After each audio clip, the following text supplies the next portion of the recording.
Bienvenidos a todos a este conversatorio. Bueno, el tema de hoy que nos convoca es reinventar la función docente en tiempos de pandemia, nada más ni nada menos. Hace tiempos que preguntándonos con Nidia qué ocurrió con la función docente durante la pandemia, qué estamos atravesando en este momento a nivel mundial. ¿Somos los mismos docentes o después de la virtualidad? ¿Somos los mismos antes o después de la virtualidad? ¿Hicimos transformaciones necesarias para adecuarnos? ¿Nos adecuamos? Sería una de las grandes preguntas. ¿Qué transformaciones necesarias fueron posibles que hiciéramos para vivenciar como docentes este tiempo que estamos transitando tan difícil, tan lleno de cambios internos? ¿En qué tenemos que convertirnos para nuestros alumnos? ¿Qué es eso en lo que nos tenemos que convertir? Y con ella pensábamos a veces, ¿acaso nos tenemos que convertir en un youtuber o en un docente experto en redes sociales? ¿O tendría que ver con la transformación de la mirada de la función docente? No hay duda que la virtualidad llegó para quedarse y que no podemos ser los mismos docentes que antes, que cuando todo esto pase, no podemos volver a hacer lo mismo, ¿verdad? Y así fue que nació este conversatorio del día de hoy y decidimos hacerlo el 11 de septiembre para celebrar juntos el Día del Maestro, de la mejor manera que creemos que puede ser, y es pensando en nuestras propias transformaciones.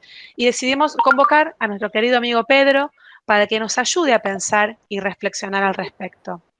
Queremos agradecerles a todos los presentes por acompañarnos en todos los conversatorios que venimos haciendo con Nidia ya desde el mes de abril, mayo más o menos. Y hoy más que nunca somos agentes de cambio.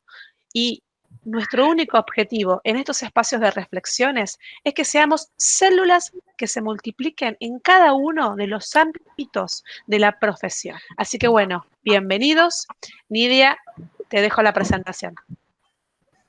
Hola, bueno, ¿qué tal? ¿Cómo están? Ahora sí, formalmente un gusto saludarlos, un gusto saludar a nuestros hermanos de Perú, a nuestros hermanos de España, que también tenemos allá por Cataluña alguien que está participando. Ya las presentaciones van a ir para Pedro.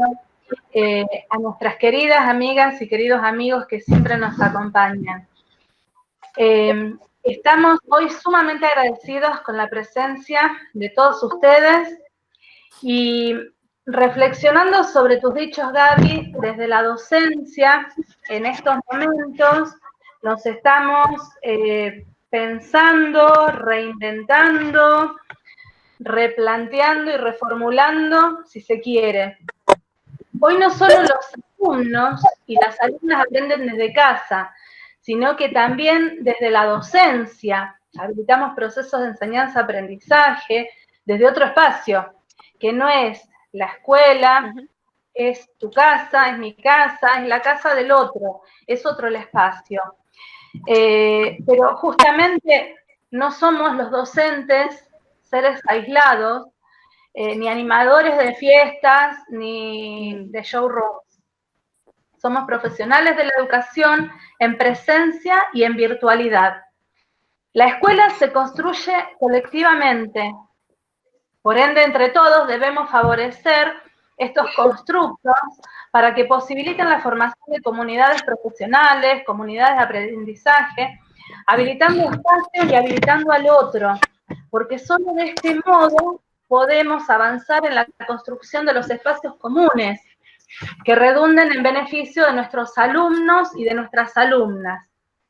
Y en función de estas reflexiones que hoy vamos a hacer, no me queda mucho más que agregar porque realmente es mucha la emoción que tenemos hoy, sino que decirles a todos y a todos los que nos acompañan hoy y desde los otros países que nos acompañan, feliz Día del Maestro, porque como yo hoy le decía a muchas colegas, el Día del Maestro no es un solo día, son todos los días en que podemos dar una palabra de aliento, acercarnos al otro, habilitar a nuestros alumnos, habilitar al otro, limpiar los mocos, como yo digo, asistir a nuestros alumnos cuando a veces no tienen consuelo económico o consuelo emocional. Por eso, feliz día de todos los días del maestro. Y cederle entonces este espacio a él, porque él es un gran maestro y por eso nosotras pensamos en Pedro justamente para conmemorar este día. Pedro es una gran persona que conocí cuando estuve en Finlandia haciendo una inmersión pedagógica, y junto con su esposa Gloria me demostraron tanta calidez, tanta humildad y tanta sencillez propia de los grandes, propias de los grandes docentes.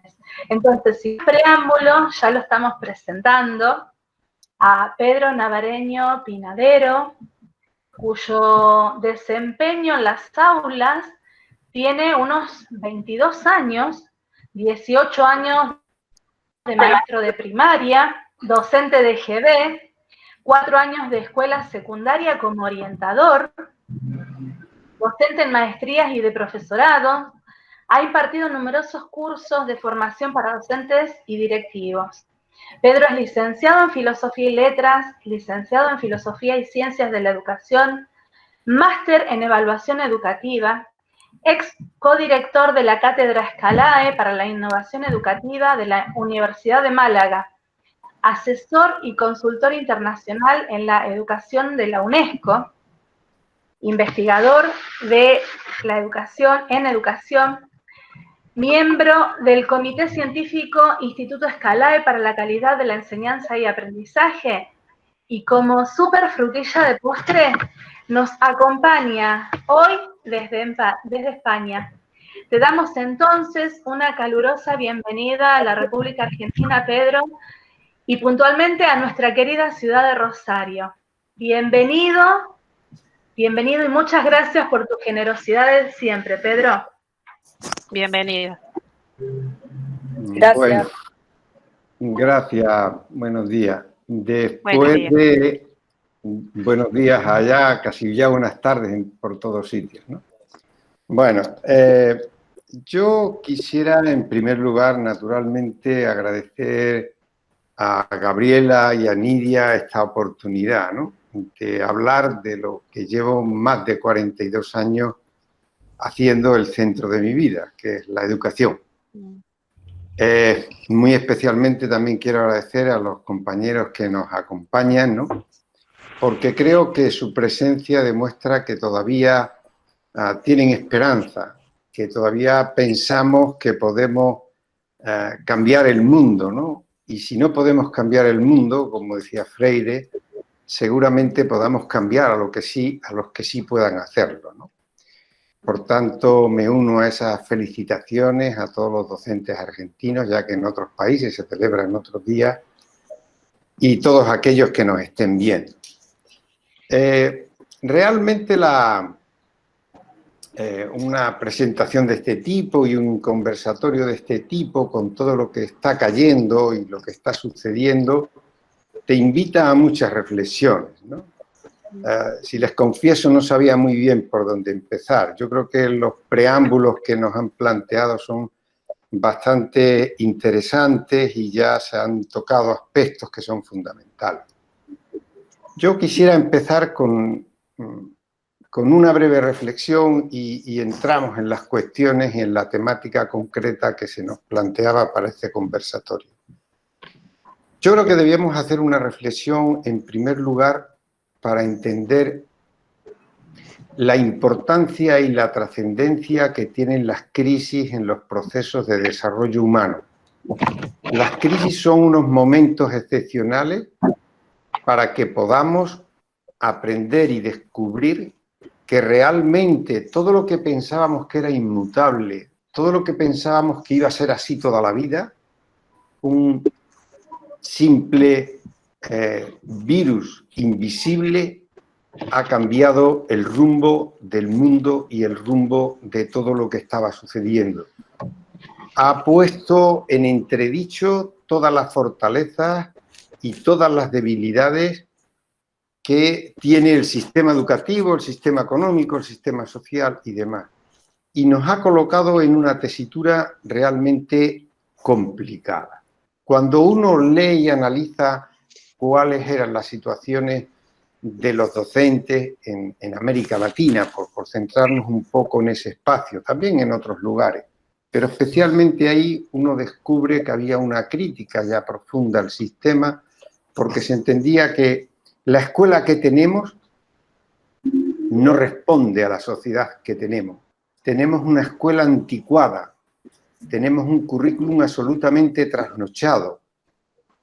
Probablemente la escuela sea la única institución que ha mantenido el status quo del individualismo, del tradicionalismo, de yo doy clases para mis estudiantes y a mí lo que me importa es lo que vivo aquí. Y ya grandes filósofos como Bauman nos dicen, mire usted, lo que pase en el mundo nos afecta a todos. No pasa nada que no nos afecte a todos. Y entre todos tenemos que dar respuesta a esta situación. Se han puesto en evidencia todavía más, ya lo sabíamos desde la escuela, pero al llegar la pandemia hemos comprobado que las brechas digitales, la falta de aparatos, de medios en determinadas zonas rurales, no sé si había alguien de Perú, que conocemos muy bien, pues en muchos de esos países están utilizando las televisiones, la radio, porque no hay otra manera de llegar. El mensaje directo y personal y afectivo que podíamos dar a nuestros estudiantes con nuestra presencia y nuestra corporeidad, lo hemos perdido y tenemos que enseñar a través de unos medios que ni siquiera dominamos bien. Eso supone un gran hándicap porque tenemos que hacer una enseñanza mediada y esa enseñanza mediada por todos estos artilugios, lo único que viene a poner en evidencia es que tenemos muchas carencias, que estamos en todos los países dando palos de ciego, que estamos aprendiendo. Yo creo que los docentes han aprendido más sobre nuevas tecnologías, sobre manejo de aparatos en estos meses de pandemia que en décadas anteriores, porque la necesidad obliga. Y también hemos descubierto, se han hecho investigaciones muy interesantes, por ejemplo, sobre los nativos digitales, ¿no? Creemos que los jóvenes son magníficos usuarios que manejan perfectamente las tecnologías. Pues la evidencia, o mejor, la investigación, ha demostrado que no es así. Son grandes consumidores de las redes sociales y se manejan muy bien en ellas, pero a la hora de manejarse en otras apps, en otras aplicaciones, en otros recursos tecnológicos, han demostrado, ha salido, si alguien tiene curiosidad, hay una serie de investigaciones hechas en España, pero con profesorado en unos casos de aquí y en otros casos a nivel internacional, donde hay evidencias y resultados que así lo ponen de manifiesto. Por tanto, luego está la brecha cultural, que no la podemos olvidar. De pronto, la primera tentación en todos los países fue, cuando llegó la pandemia y se quedaron los chicos en casa, fue trasladar el aula al salón de casa. Esa fue lo primero que se nos ocurrió.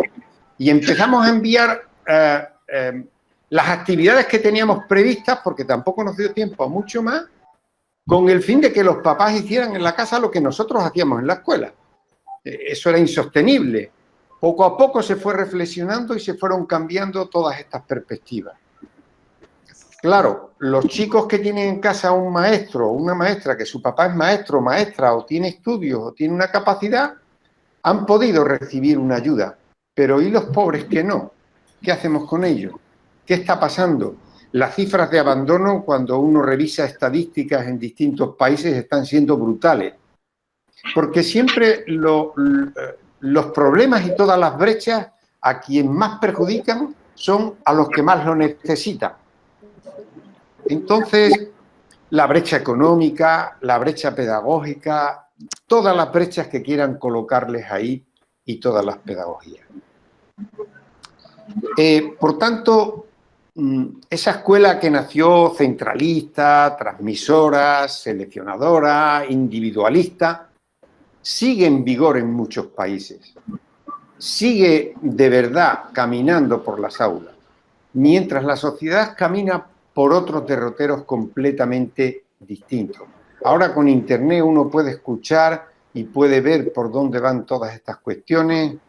Hay grandes conferencias, hay de toda la información que queramos. El problema que tenemos los docentes con la pandemia, y pasamos luego a las preguntas, es que tenemos que tener, y teníamos que tener antes de la pandemia, la capacidad de enseñar y de crear las condiciones en las aulas que no estábamos creando, con unos currículum anticuados, con unas prácticas inspiradas en lo que nos pasó a nosotros cuando nos enseñaron. Y en general, ¿no? Porque luego hay siempre, naturalmente, excepciones y hay escuelas que funcionan de otro modo. Y terminaría esta breve introducción, ahora entramos en las cuestiones, solamente haciéndome una pregunta que bueno, está repetida no solo por un autor, sino en varios textos de pedagogía que uno puede manejar. Y la pregunta es, y que nos tendríamos que hacer los docentes, porque mi función y mi intención no es darles soluciones, es crearles dudas. Porque las soluciones las tiene que encontrar cada uno en su escuela y nos podemos sentar a trabajar para encontrarlas, y yo estoy en esa disposición. Pero las soluciones universales no existen. La calidad educativa universal no existe.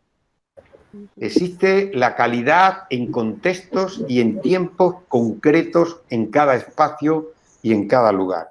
Y la pregunta es, ¿por qué es tan difícil introducir cambios en el enseñar y en el aprender?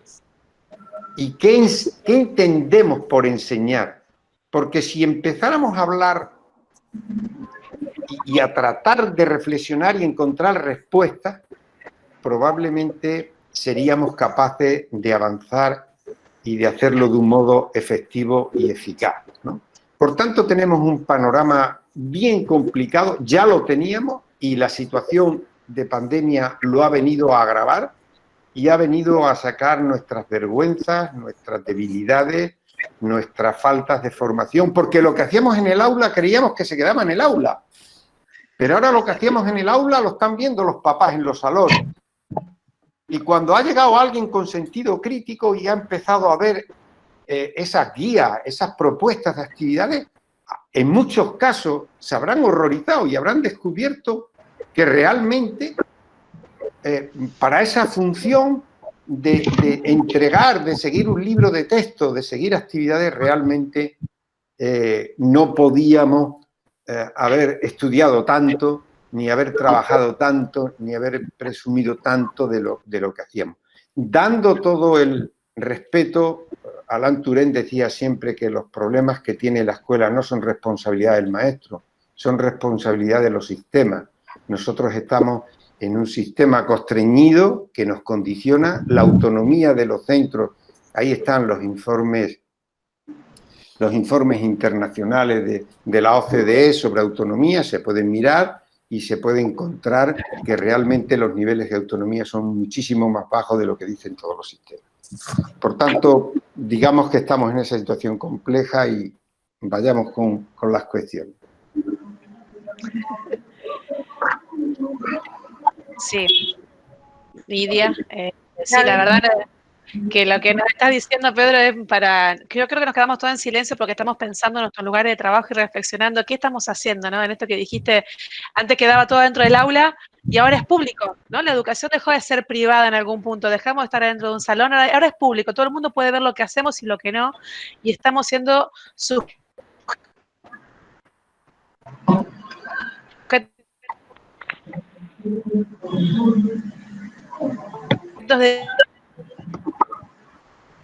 Creo que sería bueno que hubiera los micrófonos cuando no se intervenga cerrado. Que nos tendremos que ver, pedimos por favor si pueden apagar los micrófonos todos.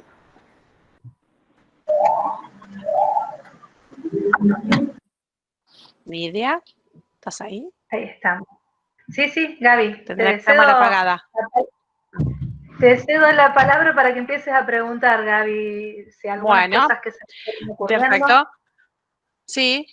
Pedro, de esto que vos nos venís hablando, ¿no? Desde tu experticia, ¿cuál crees vos que debería ser la función docente en este tiempo de pandemia? ¿Qué es lo primero que deberíamos hacer los docentes? Bueno, la pregunta, si yo supiera responderla, seguro que no estaba aquí. Me tendrían en otro sitio.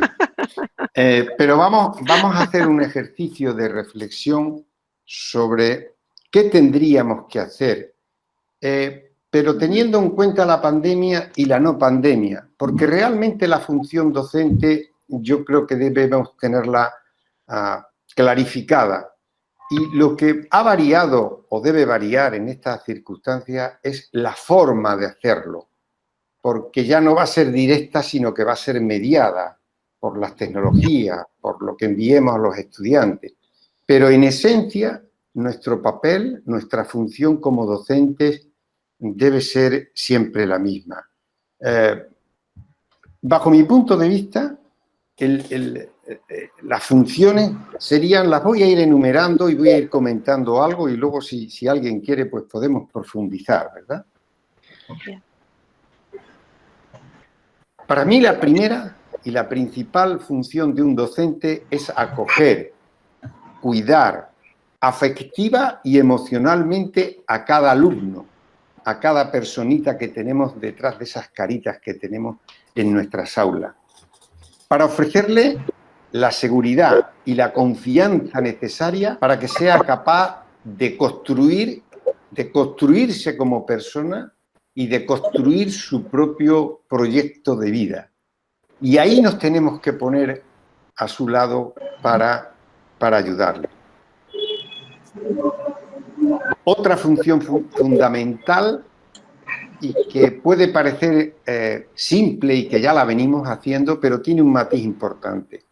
Debemos planificar, desarrollar y evaluar de acuerdo a una visión común y compartida institucionalmente, porque cuando actuamos de manera individual, sin tener en cuenta lo que hacen nuestros colegas, estamos enseñando incoherencias.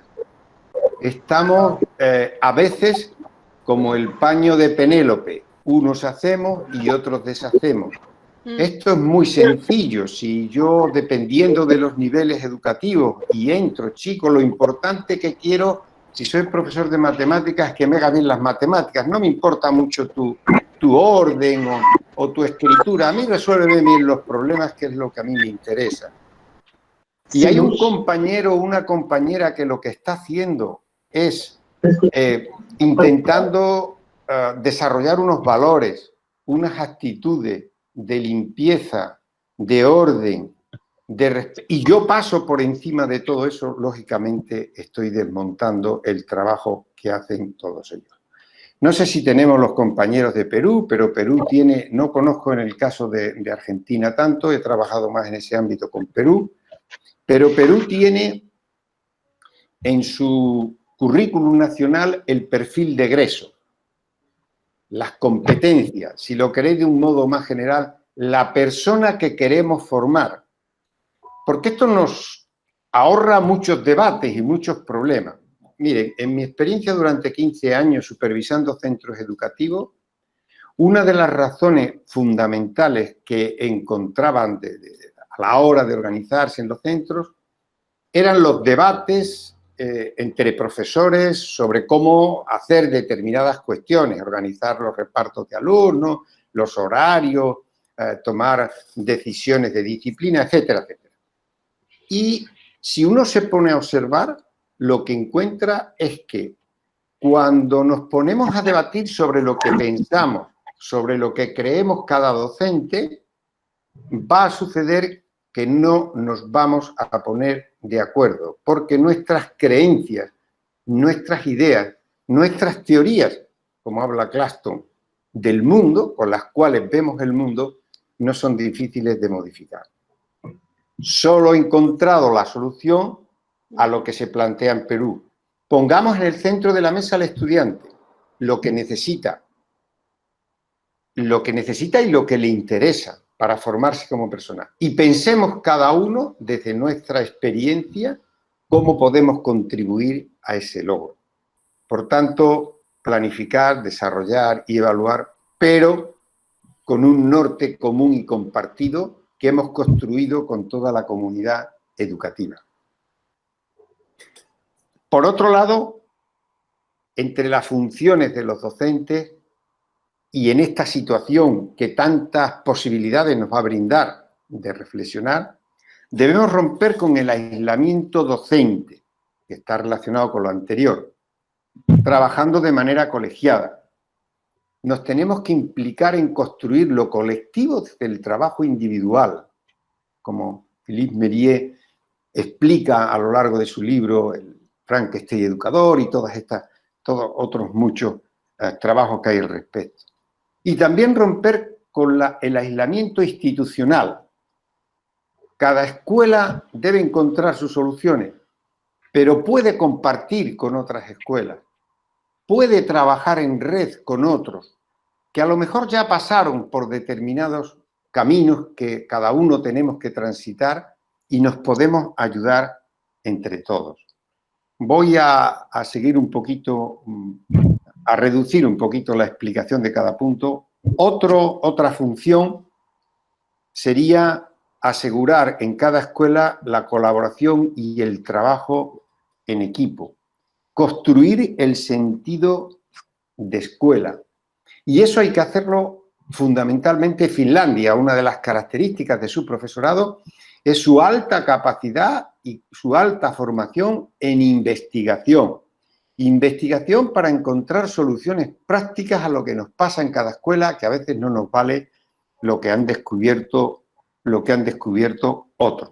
Debemos las escuelas convertirnos en creadores de conocimiento y con nuestros estudiantes y, por supuesto, con los docentes. No debemos ser solo consumidores de conocimiento. Nosotros tenemos capacidad para creerlo. Todas las personas tienen capacidad de creatividad. Otra función importante, otra perspectiva sería considerar al estudiante digno de aprender por sí mismo. Cada vez que le damos los conocimientos terminados y cerrados, le estamos impidiendo que aprenda por sí. Y nadie puede aprender por otro. Y uno solo aprende cuando está emocionado, como dice Francisco Mora, el neurólogo, y solo cuando yo quiero. Por tanto, el papel del docente es más de creador de contextos de seguridad, de aprendizaje y de experimentación que de showman que tiene la capacidad de transmitir conocimientos de una manera espectacular. Porque a veces nos matamos y preparamos clases y presentaciones creyendo que hemos agotado la esencia del conocimiento y resulta que nos pasamos una hora tratando de explicar un fenómeno que un chico en 1 minuto o 40 segundos en YouTube es capaz de verlo de una manera perfectamente clara y visible, con lo cual tendremos que tener en cuenta ese tipo de cosas. Y recuerdan, saben muy bien, Albert Camus, cuando le dan el premio Nobel, él reconoce a su maestro, ¿no? Y cuando habla de las clases del señor Bernard, él dice que son clases diferentes, que en las demás clases les enseñan los conocimientos como se da de comer a los gansos, para que tengan a bien tragar aquel potaje que han preparado. Pero que las clases del señor Bernard se consideran personas de alumnos, ¿no? De la más alta consideración, le dan la más alta consideración, y es que son seres capaces de aprender por sí mismos, ¿no? Y en ese momento de tanta trascendencia para él, Albert Camus se acuerda de su madre y de su maestro. Por otro lado, nuestra función, otra función sería convertir el aula en un espacio de aprendizaje donde se integre la educación formal, la no formal y la informal. Y esta distinción, que incluso está recogido, por ejemplo, en el currículum de Colombia, en los decretos de currículum en Colombia, las normas, está recogida esta diferenciación de los tres modelos, digamos, de currículum o de aprendizaje, ¿no? Los aprendizajes formales, los que están reglados, los que dan una titulación. El informal, lo que aprendo cuando hago un curso o veo un vídeo de YouTube y aprendo algo, aunque sea de manera sistemática y programado, pero digamos que está fuera de lo que es el currículum oficial de la escuela.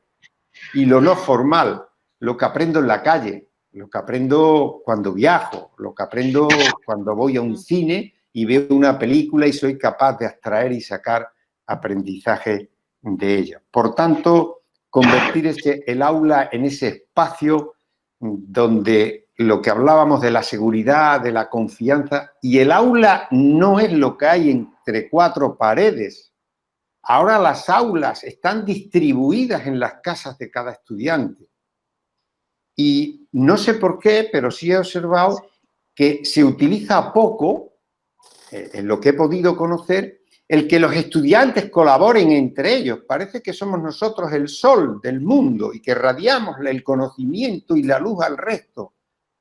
Cuando resulta que el proceso mental que más nos ayuda a aprender es justamente cuando nosotros tratamos de enseñar. No hay ningún proceso mental que nos permita aprender de un modo más eficaz que cuando tratamos de enseñar.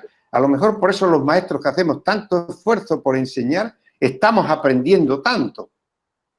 Y cuando les privamos a los estudiantes de que ellos lo practiquen, les estamos privando de que aprendan.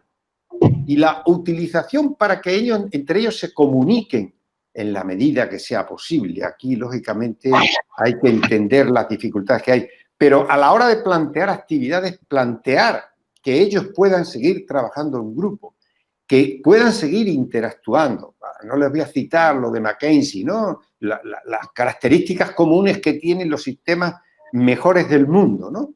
En el informe del año 2007, luego en el 2013 lo centraron en los profesores, pero en el 2007 lo centraron y dijeron, los mejores sistemas educativos del mundo tienen como techo la formación de sus profesores. Pero en segundo lugar, el tiempo de interacción, es decir, el tiempo que esta maquinita está funcionando. Su maquinita que me está escuchando ahora está funcionando poco. Cuando escuchamos funciona poco. Y seguramente alguno dirá, bueno, pues mejor olvidar lo que estamos escuchando. Y los chicos tienen 50 años y olvidan. Ahora, cuando tú estás participando, y recordamos el adagio chino, ¿no? Enséñame, olvidaré, apártate, déjame que yo haga y yo voy a aprender. Por ahí iría un poco todo. Por tanto, tenemos que convertir el aula, realmente deberíamos hablar de espacio de aprendizaje. Y ese espacio en estos momentos está distribuido, está repartido y tendríamos que pensar en cómo articularlo para sacar adelante todo el potencial que tienen nuestros estudiantes. Otra función, otra tarea que tenemos que tener es usar las TIC y los contenidos como medios y no confundir los medios con los fines. Las TIC son un medio, los contenidos son un medio. El fin es la educación integral de nuestros estudiantes, que se nos llegan a la boca de integral, pero cuando abrimos la boca se nos descubre que solo hablamos de lo cognitivo, de los contenidos, y que lo emocional y lo afectivo, que siempre hablamos de ello, o lo procedimental, en muchos casos se deja en un segundo plano y realmente los estudiantes tienen dificultades para hacer esa transposición y ese aprovechamiento de los conocimientos. Por tanto, tener claro lo que es el fin de la educación y saber lo que son los medios que nos van a ayudar a conseguir nuestros fines. Otra función esencial sería basar nuestra tarea en la pedagogía diferenciada. Tenemos que dejar de pensar y preparar, claro, en una enseñanza más tradicional todavía esto era más grave, porque yo explico a toda la clase como si toda la clase... Alguien ha puesto un símil con esto, con la alimentación, como si todos necesitáramos comer lo mismo, como si todos necesitáramos los mismos alimentos, y no, cada organismo necesita... creo que fue John Elliot, en Didáctica de las Ciencias Sociales, escribió hace ya muchos años, los años 80, escribía que los maestros debemos ser como jardineros, no como agricultores de extensión, de grandes extensiones, ¿no? Y lo hablaba en los Estados Unidos. Cogen la cosechadora y todo el campo lo paso a la misma máquina y allá lo que salga y lo que produzca. Y él decía que no, que teníamos que ser jardineros. El jardinero se diferencia del agricultor de explotación de grandes extensiones en que el jardinero cultiva cada plantita, sabe el agua que necesita, sabe en el momento que necesita el cuidado. Y tenemos que hacerlo así. Y alguien dirá, es que eso es muy complicado con los chicos que tenemos. Nadie ha dicho aquí que la función docente sea fácil. Es tan extraordinaria, tan maravillosa, como compleja y difícil. Eso yo creo que a nadie de nosotros ya se le escapa. Por tanto, analizar muy bien. A veces ponemos, por ejemplo, ahora en pandemia, por aterrizar un poquito esta idea, ponemos ejercicios para todos los estudiantes igual. Es muy fácil, relativamente fácil, si yo sé que hay estudiantes que están en distintos contextos, de ciudad o de zona más rural, o más viviendo en el campo, o la circunstancia que sea. Yo no necesito poner que todos hagan el mismo ejercicio y al mismo tiempo. Puedo pedirles que hagan el análisis de un pequeño ecosistema, cada uno el que tenga a su alcance.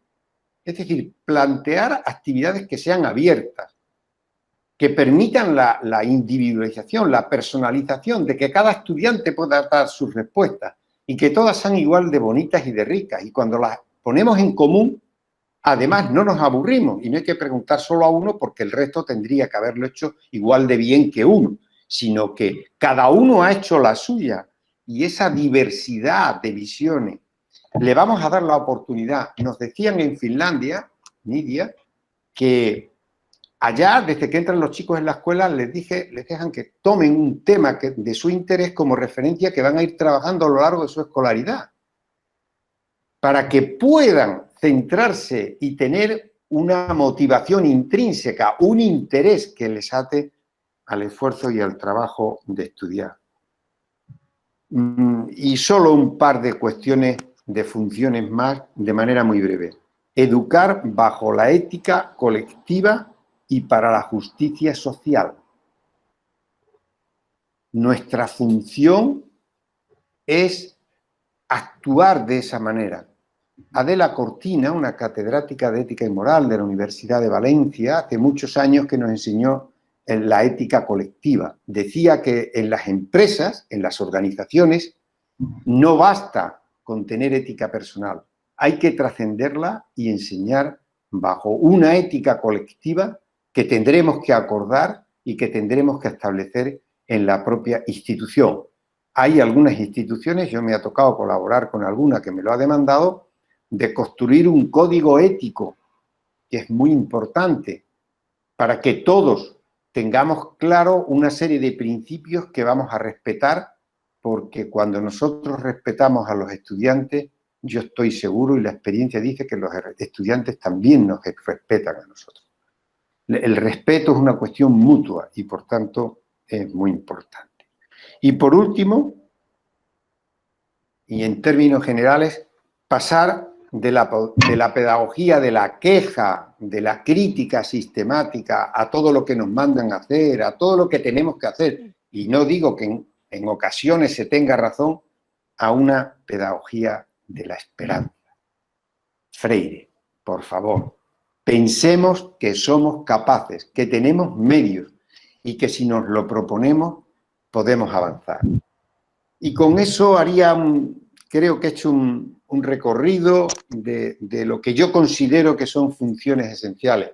Les he podido comentar las que lo plantea muy bien y están muy sistematizadas, por ejemplo, las 10 nuevas competencias para enseñar de Perrenuk, que les recomiendo que lean. En fin, hay hay un montón de publicaciones y contenidos al respecto, pero he querido hacerlas personal por deferencia a ustedes y desde una reflexión muy profunda de más de 42 años dedicado a esto, y seguro que a ustedes se les ocurren otros aspectos que serán importantes tener en cuenta, y así les doy la oportunidad de que si hay más cuestiones, más preguntas o quieren que profundicemos en algún aspecto, pues podamos hacerlo.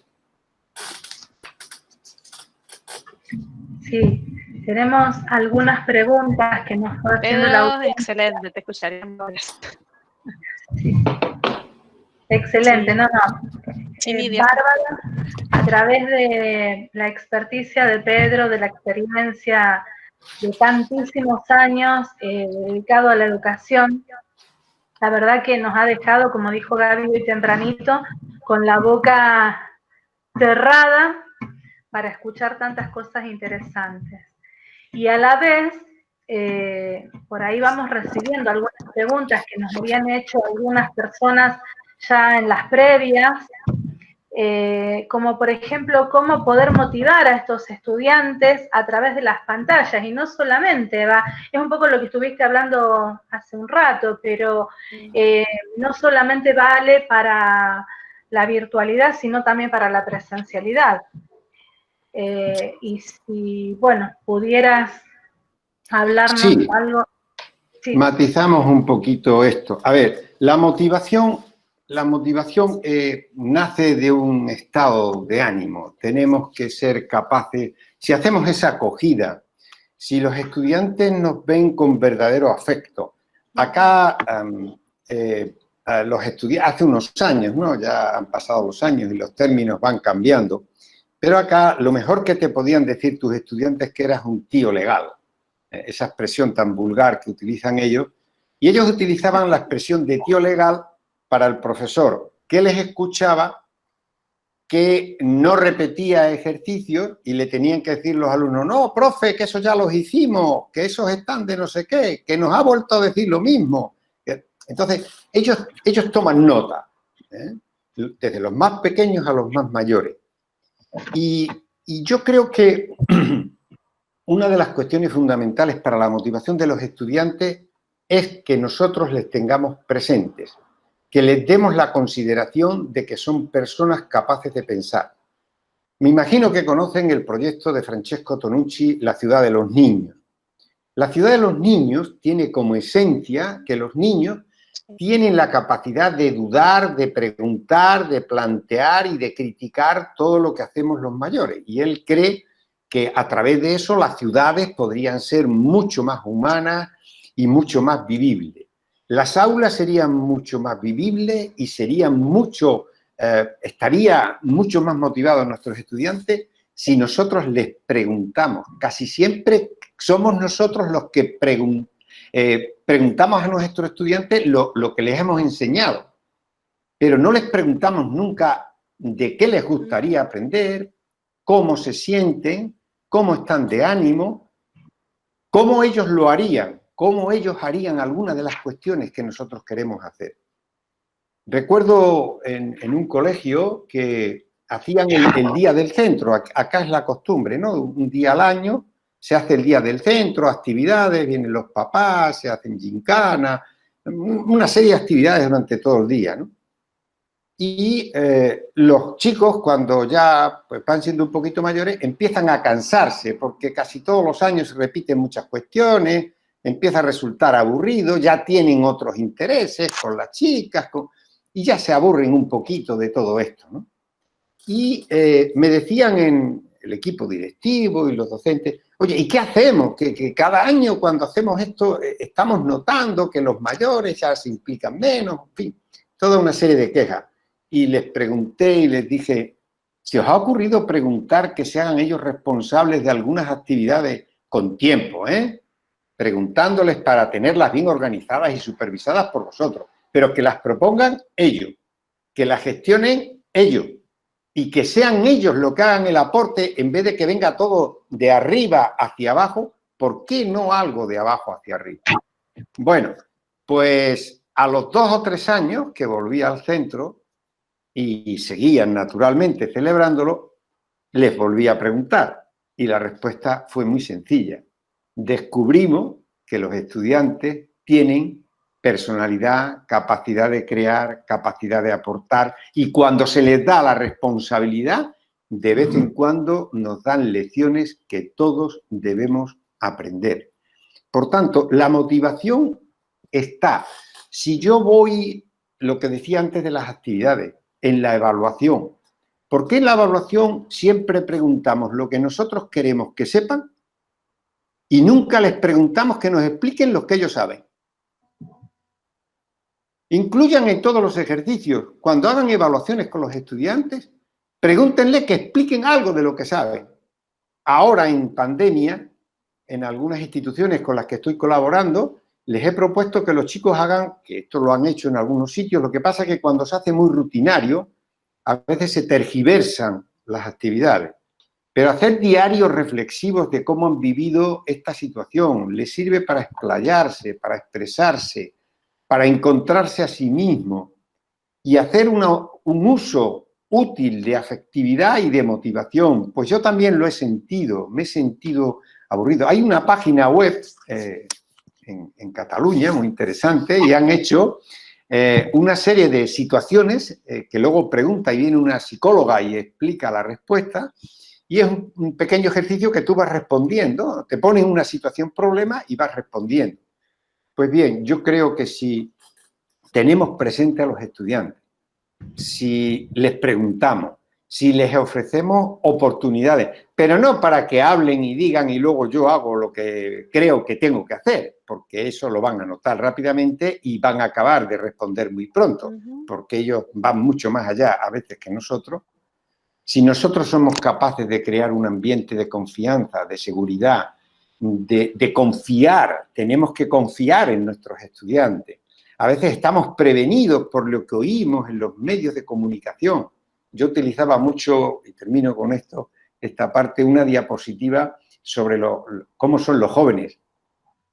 No sé si era de Platón, Sócrates, en el siglo III, siglo IV antes de Cristo, y la ponía sin fecha y le preguntaba a la audiencia, ¿verdad que esto es real?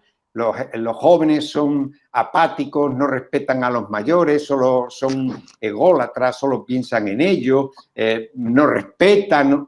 Y me decían todos, sí, eso es completamente actual. Y yo les pasaba la fecha de cuando estaba escrito. Y claro, uno se da cuenta realmente que cuando somos jóvenes somos así. Y cuando tenemos otra edad somos de otra manera.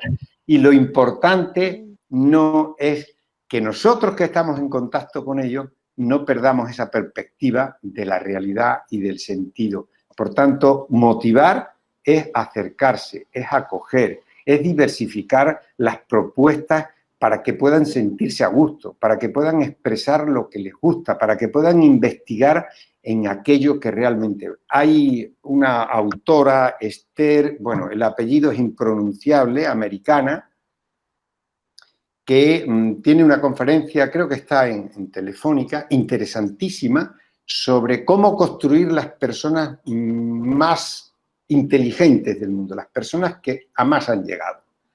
Y habla de que si nosotros somos capaces de empoderar a nuestros estudiantes de sus capacidades, de hacerles creer en sus sueños, vamos a ganar mucho. Solo un ejemplito.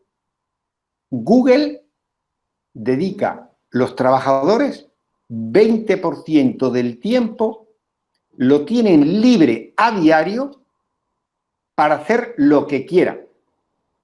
Y parece ser, yo no lo he visto, lo he leído, que tienen una nave en la parte inferior del edificio donde se baja y cada uno hace lo que quiere. ¿Saben ustedes que Gmail es fruto de eso?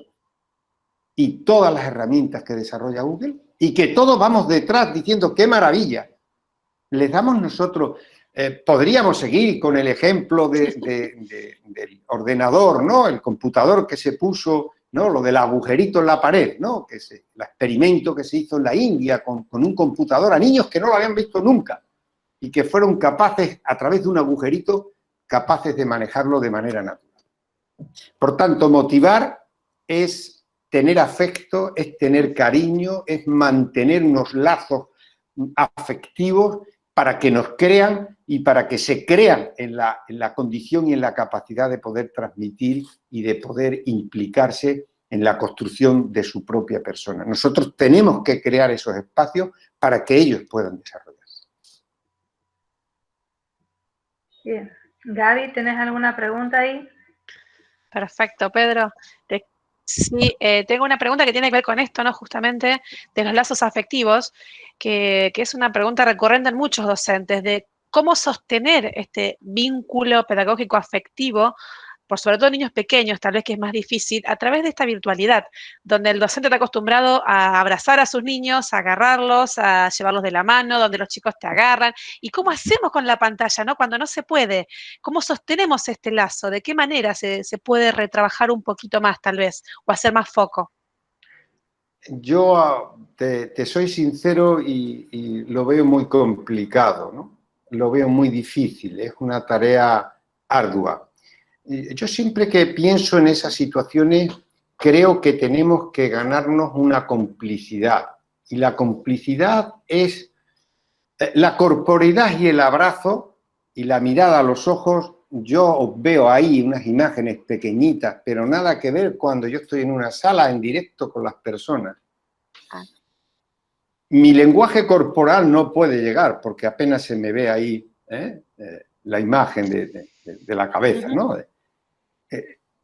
Entonces, yo creo que en esta situación, si somos capaces de utilizar adecuadamente determinadas herramientas, yo he manejado, me han llegado mucho porque me he preocupado de verlo, tengo un montón de vídeos y han circulado un montón de pequeños vídeos de YouTube, hechos en YouTube o por WhatsApp, por distintos medios, que han dado muy buen resultado.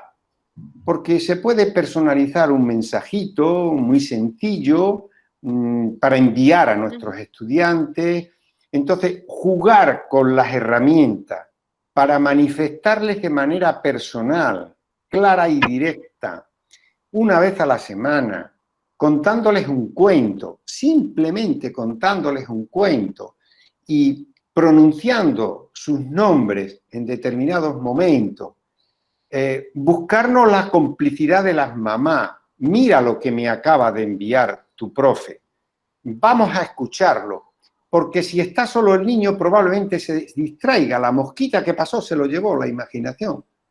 Si nosotros buscamos complicidades, si nosotros enviamos algún tipo, hay un montón de apps y de herramientas, yo no soy especialista, pero he visto conferencias y en internet he encontrado materiales excepcionales en los que la interacción, la interactividad es muy fuerte y por ahí tendríamos que ir, Gaby. Es decir, tendríamos que ingeniárnosla en esta situación, pero sin olvidar que nuestra tarea, como se decía en la presentación, no es distraer, aunque en estos momentos y tratándose de niños pequeños, si podemos tener esa comunicación, ese vis a vis, pues a lo mejor dedicar en nuestro tiempo de conexión con nuestros estudiantes, si tenemos, por decir algo, 50 minutos, podemos solo conectarnos 40 y dedicar 10 minutos para cada día hablar 3 minutos con cada niño. No lo sé. Eso en cada contexto, de acuerdo a los medios y a las circunstancias que tenga cada escuela, sería buscar. Pero los mensajes, cómo los docentes, cómo las personas adultas mantenemos los lazos afectivos a través del WhatsApp. Utilizamos y enviamos determinados tipos de mensajes. Bueno, pues tendríamos que ingeniárnoslas y desde luego recurrir probablemente a algún especialista que nos pudiera facilitar las herramientas más adecuadas. Ahora con las plataformas Moodle, el Classroom, en fin, todo lo que hay, pues a veces sirve para otras cuestiones, pero sin olvidar nunca la esencia de nuestras finalidades educativas y el desarrollo afectivo, emocional, psicomotriz y social de los estudiantes en la línea de todo lo que venimos comentando. Perfecto. Marco Antonio García Nieto, nuestro amigo desde Perú, está realizando 2 preguntas interesantes también. Una de ellas es: ¿somos responsables del éxito o del fracaso de nuestra sociedad? Me imagino que él lo pregunta desde el punto de vista de los docentes. A ver, no. Nosotros solos, no. Rotundamente. Cité ante Alain Touraine cuando decía que muchos de los problemas que tienen los sistemas educativos son responsabilidad colectiva. Nosotros tenemos una alta responsabilidad en eso, porque todas las personas, hasta ahora en general, en nuestros países, pasan por nuestras manos, pasan por las escuelas. Y probablemente el otro día oí hablar a alguien y hablaba del currículum. Y cuando hablamos de qué currículum, habría que especificar si hablamos del currículum que damos en las escuelas, que aprenden los estudiantes para pasar el examen y que olvidan, o si hablamos del currículum que se les queda y que les sirve para la vida. Son currículum completamente distintos. Entonces, yo creo que la responsabilidad es compartida, es de la sociedad. Nosotros tenemos una alta responsabilidad. Tenía preparado un montón de notas, pero a última hora le dije a Gaby y a Nidia que prefería hacerlo de manera espontánea porque no quería ponerme el corsé de una ponencia, que si la quieren yo se la preparo y se la doy con todos los ingredientes y toda la estructura que conlleva. Miren, en estos momentos lo que debería marcar el norte de todos en las escuelas serían, y si no lo conocen, que seguro que sí, por favor léanlo, infórmense, y si quieren que constituyamos un grupo de trabajo, esto ahora con estos medios es sencillo y podemos trabajar en lo que quieran. Estoy trabajando con Perú, con algunas instituciones, el próximo viernes tengo con Perú 3 o 4 instituciones y vamos a presentar un proyecto muy bonito. Y, a ver, los objetivos del desarrollo sostenible de la UNESCO son 17 objetivos, son una auténtica carta de navegación para reformar los currículums y centrarnos en lo que realmente importa. Porque en esos objetivos del desarrollo sostenible están recogidas, el cuarto está dedicado exclusivamente a la educación. El primero creo que es el de la pobreza. Pueden buscarlo, no nos vamos a entretener ahora en buscarlos y verlos, pero pueden analizarlo. Ya se están desarrollando currículum. A ver, aquí en España yo pertenezco a uno de los grupos al que pertenezco, es el grupo Proyecto Atlántida, y se está en estos momentos, ayer mismo tuvimos una sesión excelente, en la que yo estuve simplemente de oyente, lo hicieron otros compañeros que llevan mucho tiempo trabajando, porque en estos momentos, una de las cuestiones que se ha planteado en España con una situación excepcional, y es que se ha dicho por el Ministerio que los docentes flexibilicen el currículum, hagan una selección de lo que es imprescindible. Y por una vez, de una manera extraordinaria, se nos dice que podemos hacer, entre comillas, lo que queramos, que elijamos aquello que es relevante. Y se está haciendo un trabajo excelente. Pueden encontrar algunos materiales en abierto en Proyecto Atlántida. Y se está haciendo una selección de lo esencial que tenemos que llevar al currículum.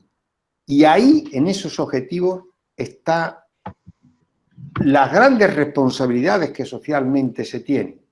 Si nosotros somos capaces desde la escuela de crear esas inquietudes, de formar ciudadanos justos, pacíficos, críticos, con principios éticos y morales, solidarios y todos los calificativos que les quieran añadir, estoy seguro que cuando lleguen a sus puestos de responsabilidad, cuando enseñamos tenemos que tener en cuenta 3 grandes ámbitos de la persona y que son importantes tenerlos todos presentes.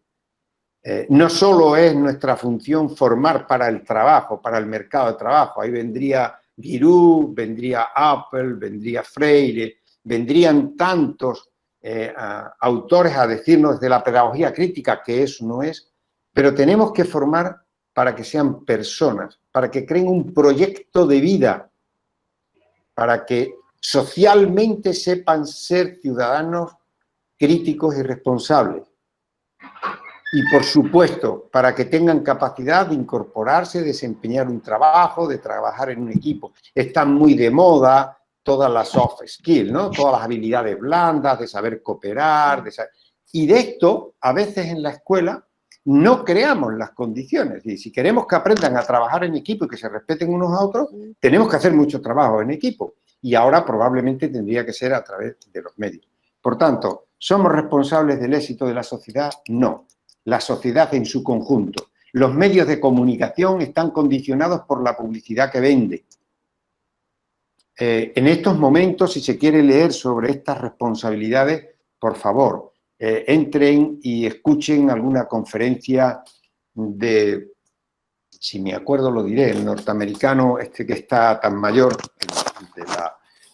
se me fue el nombre en estos momentos, es muy mayor, es lingüista, pero es filósofo y es el azote de los Estados Unidos, constantemente está haciendo críticas sobre todo lo que pasa en Estados Unidos y en el mundo. Por tanto, yo creo que tenemos que entender que es una responsabilidad compartida y socialmente los medios de producción, los grandes agentes como los medios de comunicación tienen una alta responsabilidad en todo lo que nos sucede, pero ellos juegan a favor de lo suyo. Ahí Susan York escribió unos libros sobre los informes Lugano. Es una novela entre ficción y realidad interesantísima. Cogen a los sabios, más sabios de todos los campos del conocimiento del mundo y lo juntan a 7 para que diseñen lo que ellos quieren, que es cómo poder seguir siendo los dueños del mundo, ser cada vez más ricos. Y cuando uno ve los informes de Intermón Oxfam, uno encuentra cómo la distribución de la riqueza, el 1% tiene más del 50%, en fin, es más del 80% de la riqueza del mundo, etcétera, etcétera. Por tanto, la responsabilidad es compartida no solo de la escuela y menos solo de los profesores. Perfecto.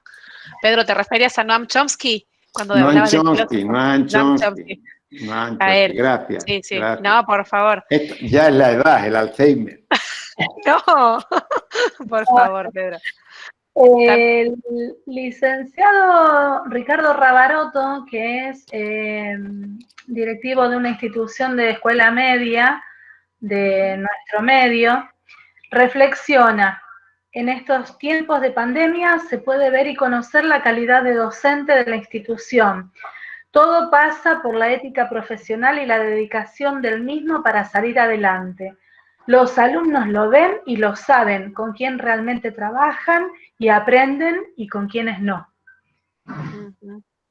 Sí, lo he dicho antes un poquito, ¿no? Sí.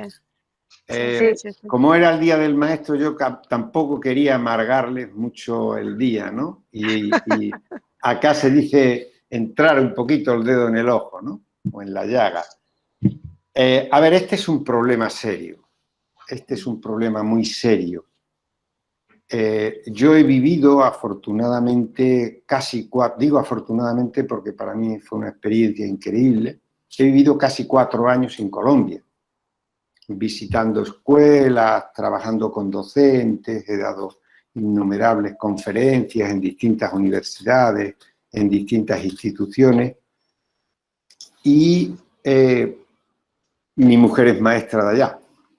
Por tanto, yo vivía con una maestra y viviendo con una maestra yo sé lo que pasa en la institución porque iba cada día a buscarla, porque me contaba sus reuniones y realmente no sé si lo que pasa en Colombia es solo en Colombia. Yo supongo que la verdad es que pasa en casi todos los países lo mismo, pero hay diferencias en la magnitud de lo que pasa.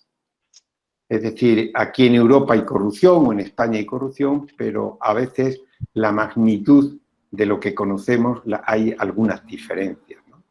Aquí ahora mismo en España la pensión máxima no llega a 3 salarios mínimos. En Colombia conocí personas pensionadas que cobraban 15 salarios mínimos de pensión. Por tanto, a veces son las magnitudes, ¿no?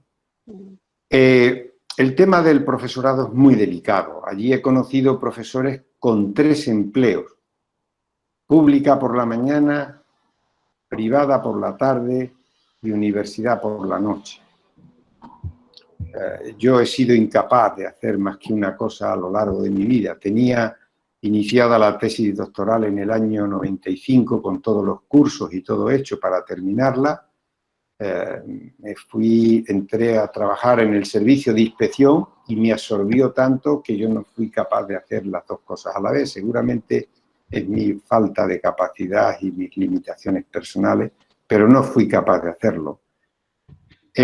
La educación y el trabajo de profesor es muy exigente, es muy difícil y a veces tampoco se puede exigir a las personas que hagan un esfuerzo, que tengan la locura o la dedicación que tenemos algunos, que nos resulta realmente atractivo porque es casi el leitmotiv de nuestra vida, ¿no? Es lo que nos hace vivir, lo que nos hace sentirnos útiles a los demás. En ese sentido, la calidad docente es esencial. En Finlandia, por volver a Finlandia que comentábamos, la selección del profesorado no pasa de un 10 a un 15% los que quieren ser profesores y lo alcanzan. No pasa del 10 o del 15%. Hay una preselección antes del acceso a la universidad. El informe McKinsey, que he citado, el del 2007, lo centra y dice que los mejores sistemas educativos son los que tienen la calidad de sus profesores, el tiempo de interacción de los estudiantes dentro del aula y la diversidad del estudiantado dentro del aula. Cuanto más diverso, más rico y mejor. Y en el 2013 la centraron en la formación del profesorado, diciendo que la formación es un elemento. Primero la selección. Y los finlandeses seleccionan mucho antes de entrar. Hay una serie de pruebas que hay que pasar y entrevistas. Es decir, es muy complicado pasar, de tal manera que se garantizan mucho. Y después, en el proceso de formación, una de las vertientes fundamentales en la formación del profesorado es la investigación. Pero la investigación práctica, la investigación aplicada, no la investigación básica, teórica. Decía Edgar Morin, Edgar Morin, ¿no?, si quieren en francés, hace muchos años en Le Monde de la Educación, en una revista ya por los años 90, y decía que las universidades, las secretarías de las universidades eran cementerios de conocimientos inútiles, porque ahí estaban todas las tesis doctorales. El sentido de la universidad se ha perdido. El encargo que tiene la universidad por parte de la sociedad es que investiguen los problemas que tiene la sociedad para darles respuestas y darles soluciones. Pero las universidades se han convertido, en muchos casos, en yo hago la tesis para mí, conmigo y con mi director de tesis. Y no importa la utilidad ni el servicio que yo preste a la sociedad, máxime en la universidad pública, ¿no? Por tanto, la calidad del docente y la ética es esencial, no solo la ética individual, sino la ética colectiva.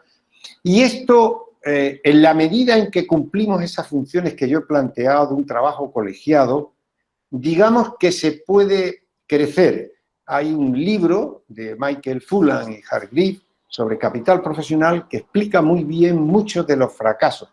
Y, por ejemplo, citan en ese libro que uno de los principales problemas que tuvo un profesor, hablando en estos términos, es que precisamente por ser trabajador y porque le dieron un premio, cuando volvió al colegio los principales problemas los tuvo con los compañeros, no con nadie más.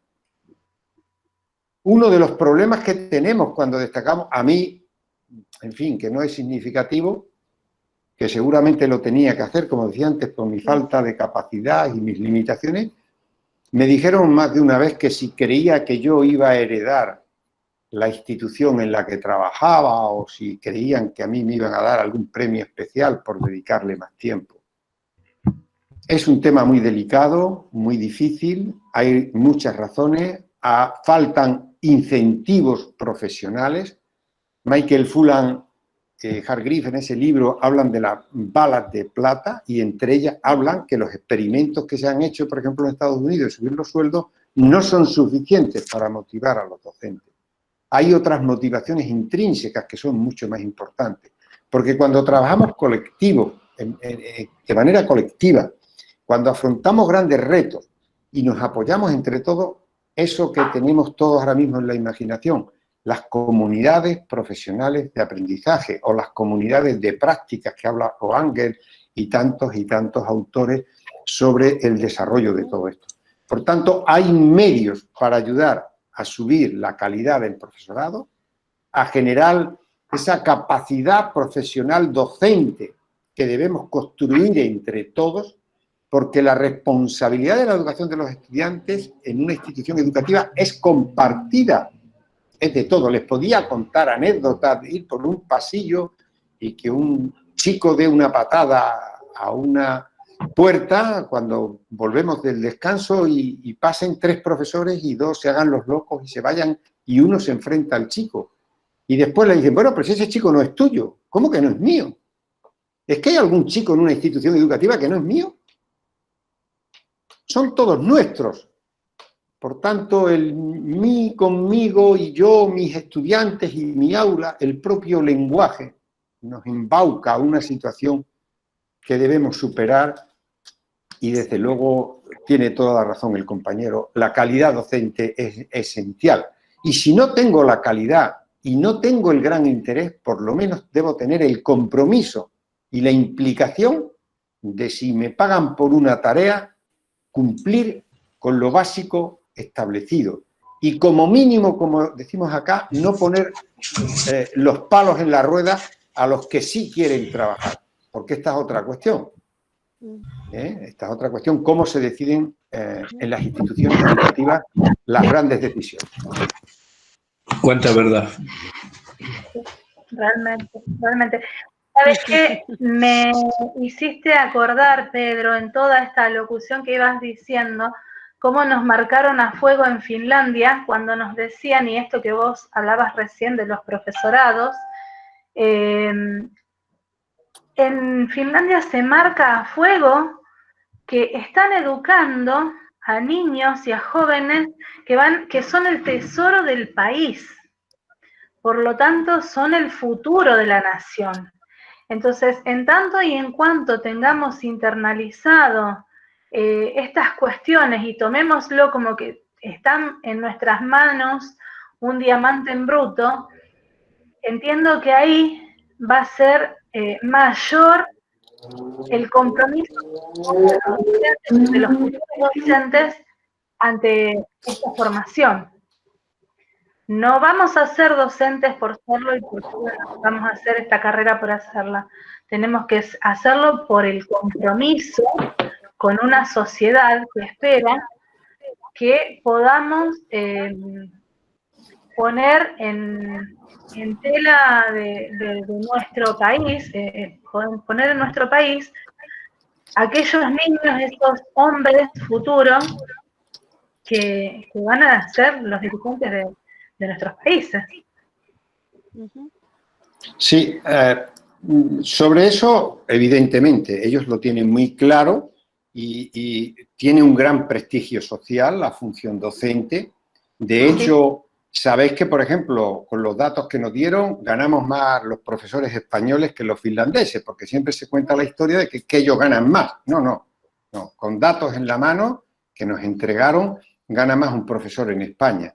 Es decir, no hay una relación directa entre lo que se gana y lo que se hace en el aula. No hay una relación directa. Puede que en algún caso haya algún tipo de incentivo, pero la verdad es que no es así. Fíjense, 2 detalles. Uno sobre currículum y autonomía, que están ligados, que son muy importantes, y otro sobre lo que suele pasar y que yo he aprendido a lo largo del tiempo y que, bueno, en algún sitio me ha costado alguna alabanza en negativo. Los alumnos que nosotros y el sistema menos desea son los alumnos que la sociedad más necesita.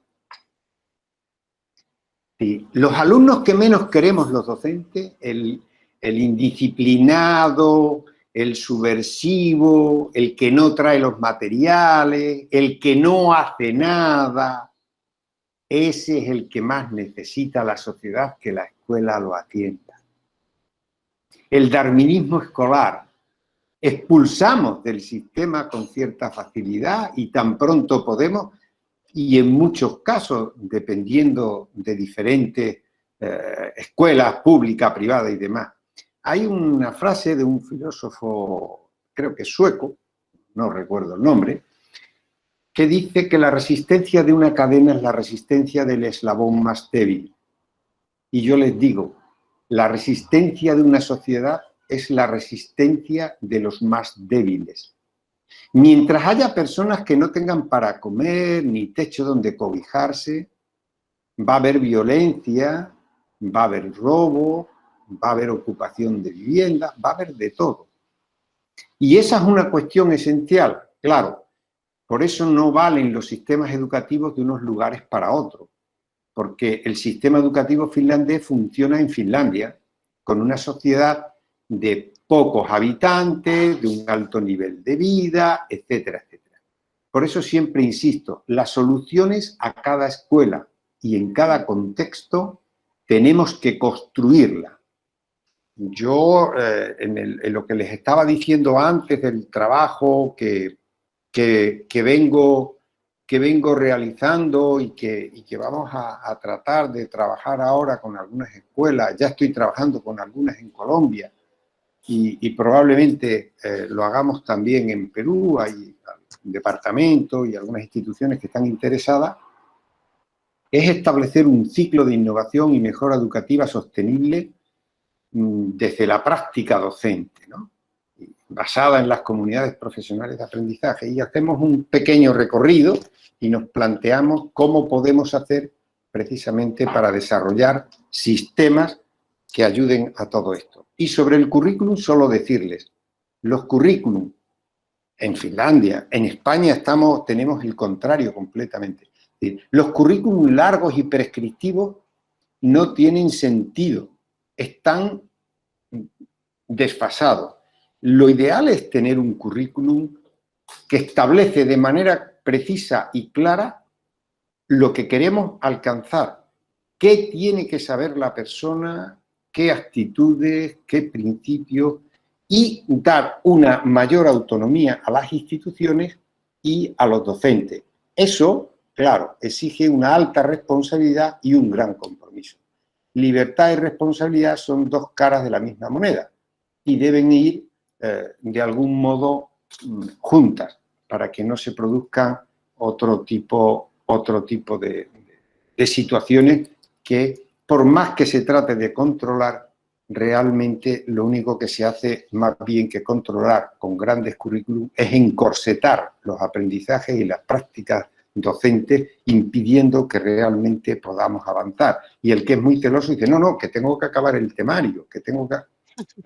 Entonces, no puedo salirme de esto cuando realmente... Ya los currículum, por ejemplo, palabras como microplásticos o como resiliencia y como otras tantas cuestiones que están al orden del día, no aparecen en los currículum. Pero yo siempre digo, una cosa es lo que dice el currículum, que yo puedo tratar de cumplirlo, pero tengo la posibilidad de salirme y de hacer otras cuestiones que yo considere que son esenciales para los estudiantes y que no estando prohibidas, pues lógicamente, y de acuerdo con la comunidad educativa, pues podemos plantearlas. Perfecto, Pedro. Creo que has resumido muchísimo todo lo que se ha hablado.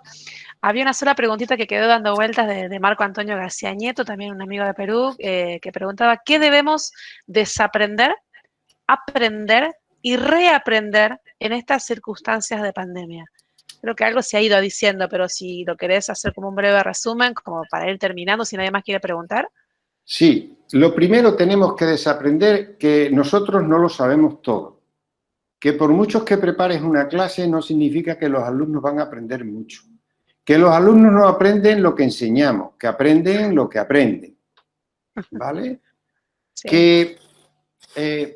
Que la función docente no es una tarea de los llaneros solitarios, que es una tarea colegiada. Por tanto, tenemos que desaprender que cerrar la puerta del aula es una torpeza, es meter la cabeza debajo del ala como los avestruces. Que tenemos que entender que para construir actitudes tenemos que colaborar en una sinergia de trabajo colectivo, remando todos en la misma dirección. Y que, por supuesto, tenemos que aprender que los estudiantes son dignos de aprender por ellos mismos y que nosotros, nuestra gran función no es la de enseñar. Tonucci ya lleva mucho tiempo diciéndolo.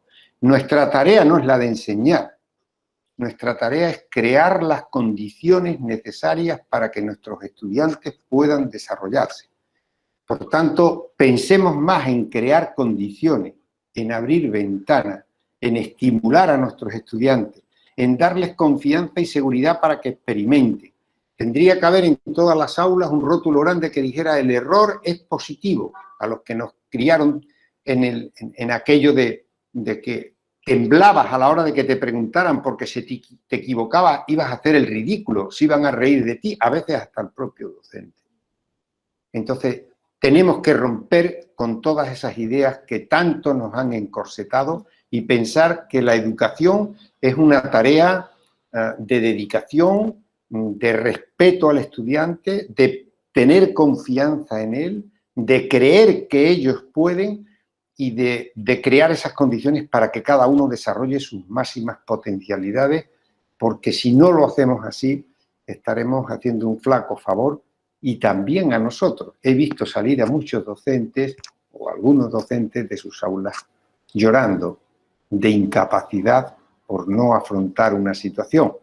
Pero claro, si yo soy benévolo y demócrata y salgo del aula y dejo a mis alumnos relajados, pero resulta que después viene alguien que se refugia como un parapeto detrás de la mesa o antes en la tarima y establece un muro entre el mundo de los estudiantes y él, evidentemente estamos creando una situación muy poco favorable. Por tanto, yo creo que debemos desaprender muchas de las cuestiones que hemos aprendido tradicionalmente de la escuela, desaprender lo que era la escuela cuando estábamos en ella, que ya nada tiene que ver con ella, y construir una escuela que esté más ajustada a los contextos, a los tiempos y a las necesidades que corren.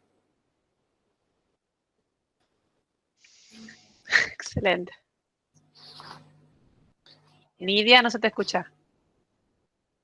Ahí está, activo el micrófono de nuevo. Unas reflexiones que queremos darte como para ir cerrando, de Norma Valenti, que dice: muy interesante personalizar el mensaje para llegar al niño. Excelente ejemplo para relacionarse en tiempos de pandemia. Épocas difíciles donde la calidad afectiva del docente los diferencia. Los felicito. También tenemos el mensaje de Raúl Eduardo Chancalay. Es muy importante la personalización de los mensajes. Y también nos dice, nuevamente, en lo personal estuve un año lectivo en Japón. Es muy parecido al de Finlandia, solo que ellos involucran desde su comienzo a la familia y mucha responsabilidad individual desde muy pequeño. Su explicación es un lujo, maestro. Gracias por eso. Noelia Barros nos dice: bravo, gracias por permitirnos reflexionar en este día, en lo personal, transitando la formación de la docencia. María Rosa Gago nos dice: felicitaciones por este espacio que ha generado a llevarlo a nuestras instituciones. Gracias, María Rosa, un lujo tenerte a vos también. La psicóloga Gabriela Peppermans, que es nuestra queridísima Gaby, con quien hacemos estos conversatorios siempre, nos dice: gracias a todos por participar. Ricardo Rabaroto nos dice: excelente, Pedro, gracias. Paula Popa, docente de escuela primaria, mucho por desaprender y construir, nos dice Paula, una docente muy joven. Nuestra querida amiga Ana Camincia: interesante esta iniciativa de conversatorios porque nos permite socializar miradas y encontrarnos, aprender y aprehender. Sofía Mesa Durán te dice: Pedro, gracias, doctor Pedro, y mucho por aprender de usted. Muchísimas gracias. Realmente estos mensajes son un lujo, Pedro. de realmente el hecho de estar, Lorena Medicina también nos decía, qué placer escucharte, Pedro, un lujo en este Día del Maestro.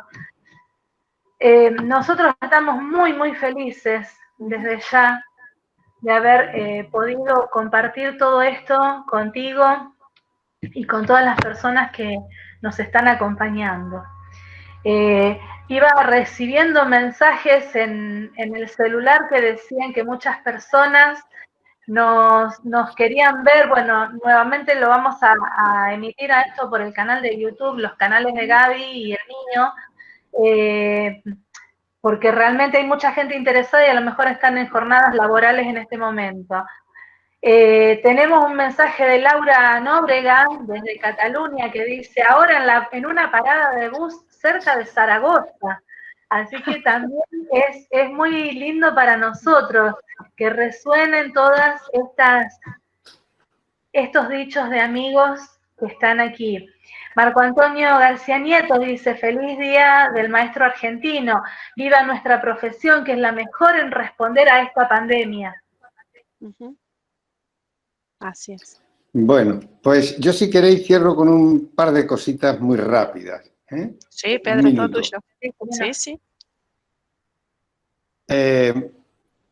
Se le atribuye a un político español desaparecido, Rubalcaba, que decía que vive como piensas porque si no acabarás pensando como vives.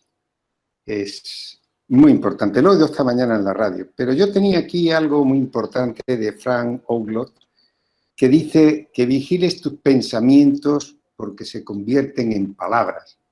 Vigila tus palabras que se convierten en hechos. Vigila tus hechos que se convierten en hábitos.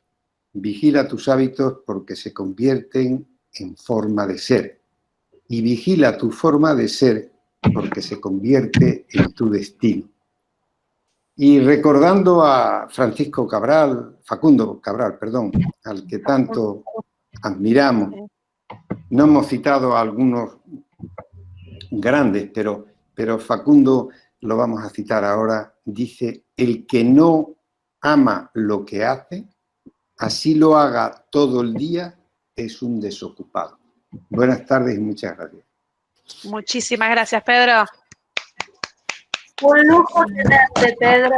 Muchas gracias. Un placer, Pedro, compartir con vos esta tarde para festejar el Día del Maestro aquí en Argentina. Y gracias a todos los que están acá, siempre acompañándonos. Y bueno, ya nos volveremos a encontrar, ¿sí? Muchísimas gracias. Tenemos más conversatorios para todos. Gracias. Ahí Marco Antonio ha levantado la mano. Le cedemos un momentito la palabra. Sí, me estaba despidiendo. Muchísimo gusto, Pedro, de escucharte. Eres una enciclopedia andante, sobre todo eso, ¿no? De dejar lo tradicional. Eso debemos desaprender el profesor malo, aunque también se aprende de ellos también. En todo caso, somos responsables de lo que estamos próximos. Muchísimas gracias por participar, por dejarme participar en esta hermosa reunión. ¡Feliz día, maestros argentinos! Un aplauso enorme. Gracias. A todos. La luz. Muchas gracias para todos y los esperamos nuevamente en otro conversatorio y desde ya lo comprometemos a Pedro para otro momento. Exacto. Sí. Muy bien. Bueno, pues nada, encantado, feliz Día del Maestro, terminen de disfrutar. Aquí en España apenas está empezando a anochecer ya y ustedes tienen todavía más días, que la felicidad dure por lo menos hasta el próximo año. Muchísimas gracias. Un poquito adentro, mucho no podemos salir porque estamos de nuevo, como decimos nosotros, guardados. Se puede ser feliz guardado. Pero por supuesto que sí, y vamos a elevar un mensaje de ruego como para que para que la curva pueda empezar el descenso. Así que, bueno, un cariño para todos y gracias por su participación. Gracias. Chao. Gracias a todos. Gracias. Hasta luego.